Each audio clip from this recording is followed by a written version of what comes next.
Let's talk about past life regression and even exploring knowledge of one's past life.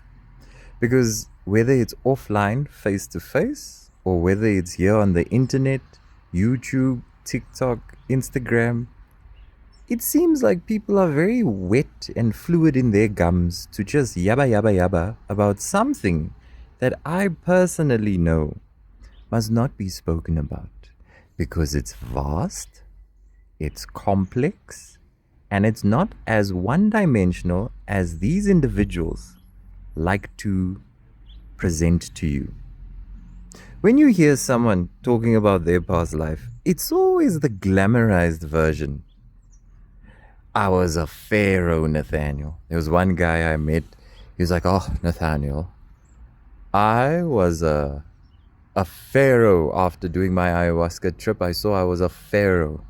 And I had servants, and I was glowing, and I was gold." And I say, is that it? You don't remember when you were Angolan? You don't remember when you were a soldier? You don't remember when you were homeless? You don't remember when you were pauper? That time you had flippin', psoriasis, and you were only 6 months. You don't remember those ones. You only remember the nice ones, the ones that are fancy. And when they talk about, I was a French person once in my past life. Oh, I was a Aztec warrior in my past life, Nathaniel. You only hear about the glamorized versions. You don't hear about the truth. A soul, especially to get to a point where they are decent in society, has to have gone through numerous shitty experiences according to our emotional understanding of what shitty and that barometer looks like, our psychological understanding, and that's how we will analyze that. But a past life in general, should not be spoken about. You should not tell a whole bunch of strangers about what your past life taught you, and to go backwards with an emotional and mental body and then try to rationalize something that is embedded in your soul spirit, and you're trying to get emotional about it or talk about it from a intellect point of view, you're useless, because that's not how this process goes about. This is an intimate subject matter. It has nothing to do with someone else's ears, unless you're talking with your sadhu, your guru, or you're talking with your guide. Even if that guide is beyond this physical realm and there is guidance, it is an intimate subject matter that is not for the mind, the human mind. It's not for the human emotions. The body can't deal with more than enough.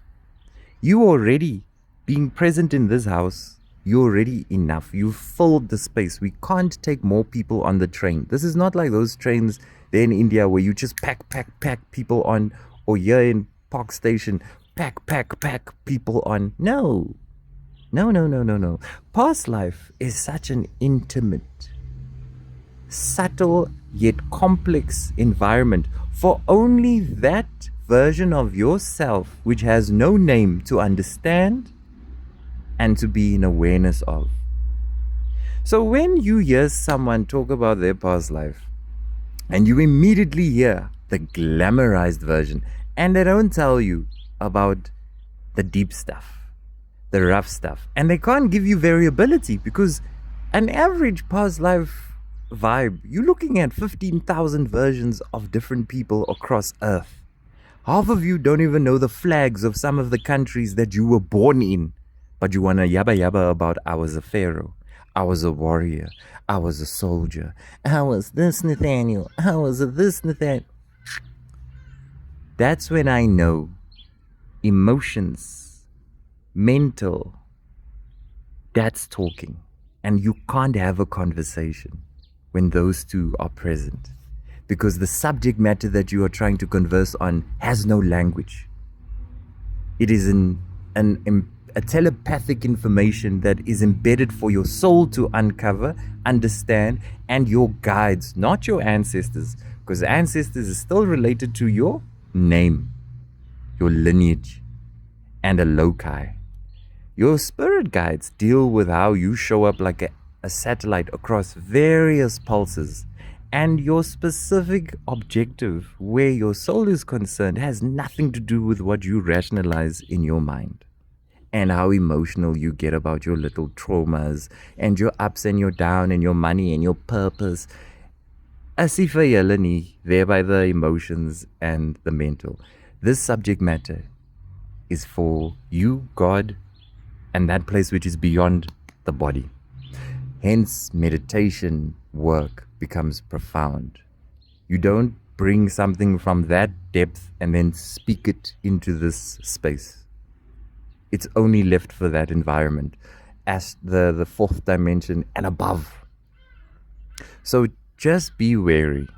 Me, for example, I don't offer past life regression readings, yet I can see people's past life. I laugh quietly to myself when I see them yabba yabba about only the nice things, which is also questionable. But the truth, they don't want to know the truth of why there's an incarnation cycle, why they back again, and what the lessons that they come from to get to where they are now, what they had to endure and who they were, because it's too embarrassing. It's too overwhelming. It's too much for your mind to comprehend. So you will now only think about the nice things, not realizing how disastrous some of our souls had to experience a human life for us to get to the point where we are subtle, calm, aware, whatever these themes of progression look like in the human experience for the soul to learn from. Don't inquire about things that is not meant for you to inquire about. Don't go to places, especially where spirit is concerned, where you're not supposed to go. In this day and age, the gates are just left open and people are just trying to fall into these ideas, thoughts, and then trying to use their human consciousness to try and understand it. And it's so lopsided in how they understand it. Lopsided. And no one will call them out. So they'll sit en route to psychosis. Crazy, mad in the head, sick people that just want to talk online about past life. They don't even talk in their current life. They don't even talk to their brothers. They don't even talk to their sisters. They can't even hug their mother and their father. They don't have flow, And they can't even be polarity. Sometimes be angry and still love. Be happy and still love. The current life is at a 50%, but they want to go inquire about being a pharaoh. Come and tell me nonsense.